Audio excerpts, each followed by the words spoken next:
We're in the middle of the summer real estate market here in Boise, and it has been a little bit confusing as of late. There are headlines that the market is crashing, and there's headlines that the market is at all-time highs, but we're gonna go over that and clear things up for you. We're gonna go over what's happening in the real estate market right now, whether right now is a good time to wait to buy or to do it now. And then of course at the end, see if it's actually at all-time highs and clear up some of this confusion with a lot of the headlines and interest rates that we've been seeing over this summer. What are you seeing in the market right now here? Yeah, good question. Like you said, it's been confusing for buyers and sellers and agents at times because it seems like every couple of weeks or every month it's a slight fluctuation, but overall we're seeing what we'd expect for summer. We're seeing a handful of listings come on market. We're also seeing a flood of buyers coming in, a lot of out-of-state buyers scoping out areas, finding their home, maybe choosing to build and finish their home up this winter. The one kind of unique thing that I've felt and noticed this year is it seems like a lot of the out-of-state buyers coming in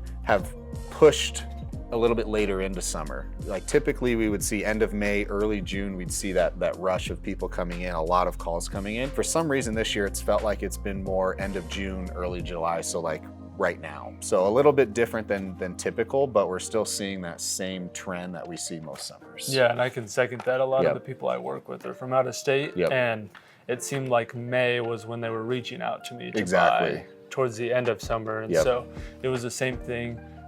And yeah, it's a typical summer too. The one thing we did see was that in April, it seemed like prices were coming up because interest rates were low.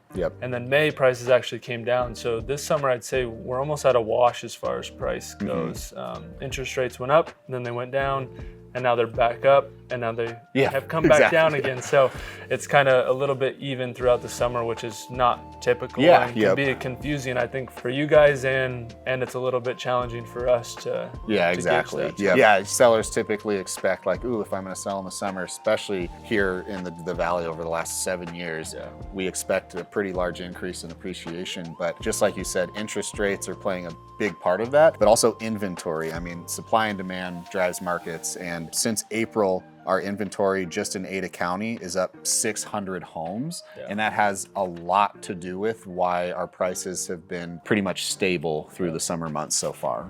Yeah, and those interest rates drove that inventory up because for pretty much all of May and most of June, we had high interest rates, and so people kind of pull out. It seems like 7%, 7.25 is this line where it goes above that, people leave, and if it goes below that, people are back out buying like crazy. Like I know the last week I've seen from you and other people on our team and other agents that everyone's back out because interest rates are right at that 7% mark again. There's multiple offers on homes. There's lots of showings. So we're kind of picking back up. And do you think what we're going to see, I'll be interested to see what you think, but throughout the rest of summer, this might just be a late summer where these price increases and the busyness of everything will be late July, August, and even into September? I think so. So I think for now it feels like it's pushed back maybe a month or 2 months, and part of it is interest rates, part of it's an election year. I mean, there's a lot going on that are making people take a little bit more time to really think and analyze what their plans are. But again, for a lot of these out-of-state clients, if they're out here looking, they're probably committed to coming out here. So whether it's now, 2 months from now, post-election, they're going to want and need a home to live in. So we're still going to have a lot of buyer demand, but I do think it's going to be pushed back a little ways. Yeah, it'll definitely be interesting. And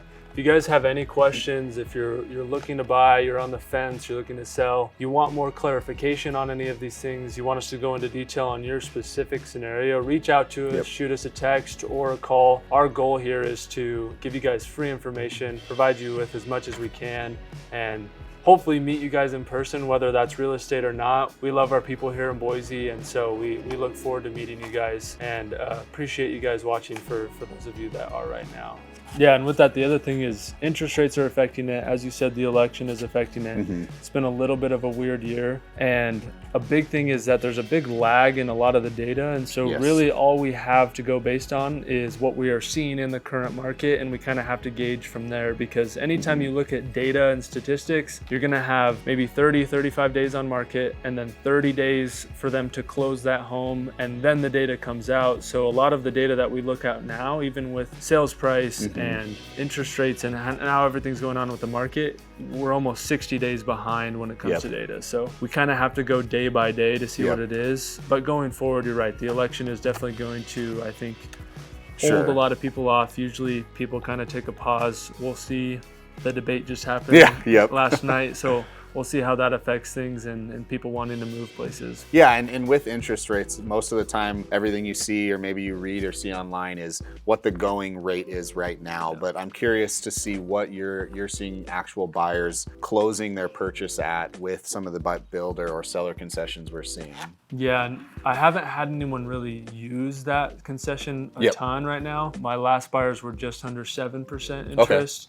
And we close on Monday. So it's a little tough depending on the situation. But yeah, I mean, it's definitely going to depend on your credit score. It's going to depend on how much concessions you get. Obviously, new builds right now are still offering $45,000, but come July 1st, we'll see if they stick around with that. I've seen new builds actually lowering their price. So those clients I was just telling you about, not only did they get the $35,000 that the builder was offering, but that home had dropped, I think it was $40,000 from the original list price. And you're seeing that a little bit more, especially saw it in May and early June.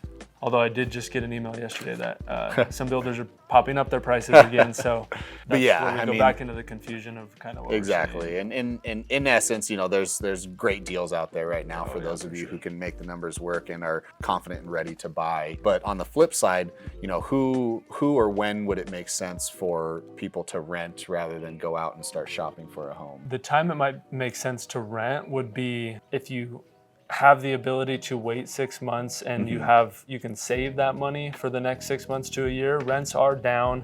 We've done a video on this, right, where especially apartment buildings, you can save a lot of money per month. And because interest rates are projected to come down by 2025 now, I think we've seen that pushed out. 6 months ago, I might not have suggested this, right? Because we were expecting them to come down right now. And so once interest rates come down, home prices will go up and you can get pushed out of the market. Whereas now with the election, it might be safe to wait. We don't see any big interest rate changes coming soon, which means we probably won't see any big increases in price in the short term for this year. Exactly. And one thing that, kind of what I always recommend when people ask me that question is like, one, I wholeheartedly believe in real estate as a great investment vehicle, obviously as a personal residence. But with that, when to buy, I always recommend them, if you can afford it comfortably. You're not going to feel like you can't afford to go out and eat dinner each month, or you can't afford to put food on your plate, or you can't afford your car payment, then no, don't go and reach and try and stretch to purchase a home. But if you can comfortably afford one, or even slightly stretch your budget to make it work, time in market is always better than trying to time the market. And I hate to say that, but I mean, it's just so true. If you try and wait for interest rates to come down and then home prices go up, you just missed out on all that equity built. And if you could have afforded it in the first place, you may as well. And there is always refinancing, and then that is always an option and can be a great opportunity. I know I did that with my personal home recently, where I knew that we'd be able to refinance within the next 2 to 3 years. And so that's where I wanted to get in before everything started skyrocketing, or at least should. And once interest rates come down, obviously we can never say for sure, but yeah, that's always great advice. And then the last thing is, we've obviously seen the markets crashing. I think that will forever be a news headline, but it's a little bit more prominent now. And then we've also seen that we've seen all-time high real estate prices.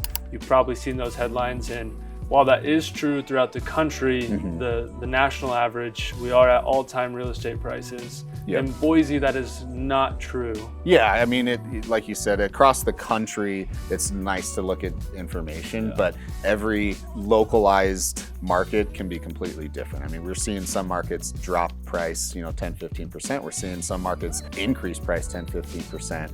Here in Treasure Valley or Boise, we're, like we mentioned, fairly stable, and we haven't crossed those all-time highs yet. And it's mostly because we just shot through in that 2021 craze. We shot through most prices, and we really increased faster than the national average. So it's going to take a little while for us to catch back up to that really, really high peak.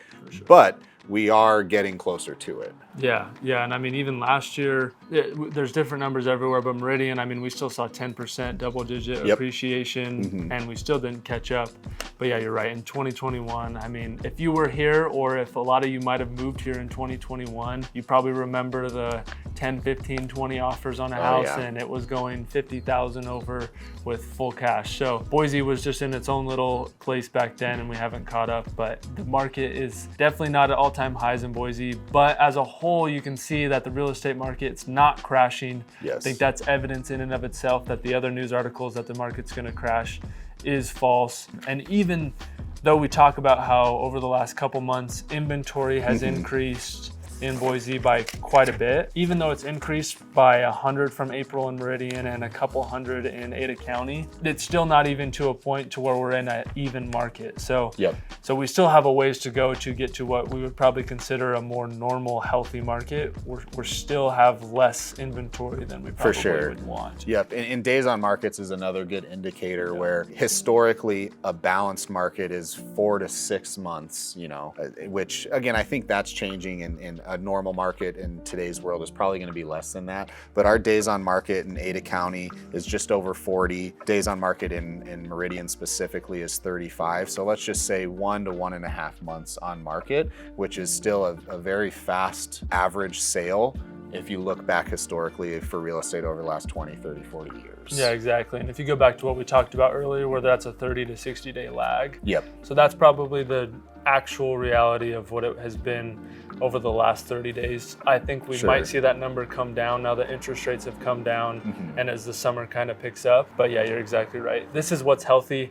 When it was 20 days on market in February or even the early parts of spring, that was a little bit more unusual. So I'd say now we're at more of a healthy market come summer. Yeah, these things have been changing so quickly that if you really are looking to buy, sell, invest, staying in tune with what these numbers are or staying connected with your real estate agent, whether it's us or someone else, but following where the market's headed each month is, I think, is very important because they can drastically change at the drop of a dime and it could really affect your plans. Yeah, no, that's exactly right. Yeah, and if you are looking to buy or sell, but especially buy, you might want to know what to look for, what things to watch out for. So check out this video here where we go over all of the houses that you want to avoid and the things you need to look out for so that you make the right decision in your purchase. Thank you guys for watching. We look forward to meeting you guys in person.